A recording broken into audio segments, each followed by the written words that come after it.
Manusia modern mengenal Sunda sebagai nama sebuah suku bangsa di Indonesia. Orang Sunda juga mengenal nama Sunda sebagai nama sukunya. Namun orang Sunda lainnya melihat lebih jauh bahwa nama Sunda bukan sekedar nama suku. Untuk mengetahui lebih jauh tentang sejarah nama Sunda, kita harus menengok jauh ke dalam jantung sejarah orang Sunda. Sejarah nama Sunda bermula dari masa yang sangat kuno, jauh sebelum hadirnya peradaban Hindu-Buddha. Meski sebelumnya tidak tercatat, tetapi nama Sunda sudah ada sebelum tradisi baca tulis bercorak Sanskerta berkembang di Pulau Jawa. Kita akan melihat pada sumber tradisi lisan untuk mencari arti nama Sunda. Tetapi sebelumnya, kita bergeser ke kebun kopi Pasir Muara wilayah Bogor.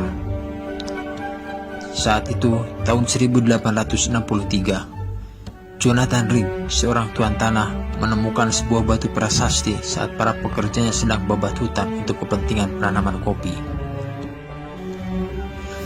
Berdasarkan penelitian para ahli, prasasti yang ditemukan Jonathan Ring diketahui berasal dari tahun 932 Masehi dan mengandung tulisan yang berbunyi tentang pengembalian kekuasaan kepada Raja Sunda.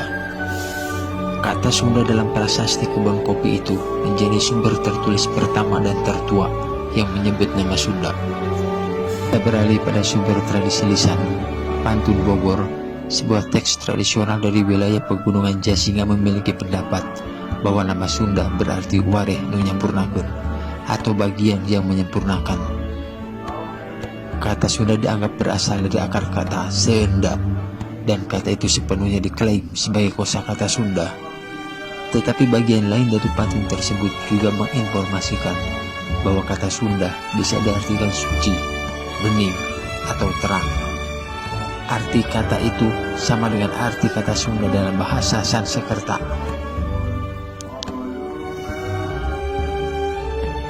Kilasan informasi dari sumber tradisi memberitahu jika bagian penyempurna itu merujuk kepada eksistensi Sunda sebagai sebuah bangsa.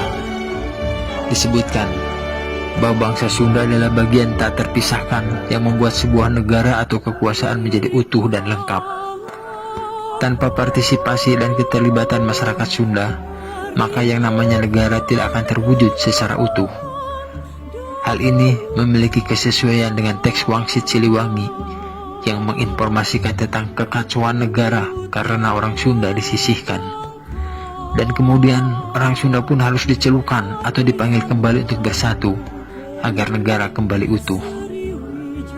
Hal ini menjelaskan pendapat berbagai pihak yang menyatakan tidak utuhnya kekuasaan Majapahit di Nusantara karena lingkungan kekuasaannya sama sekali tidak meliputi bangsa Sunda yang menolak takluk dalam peristiwa Pubat.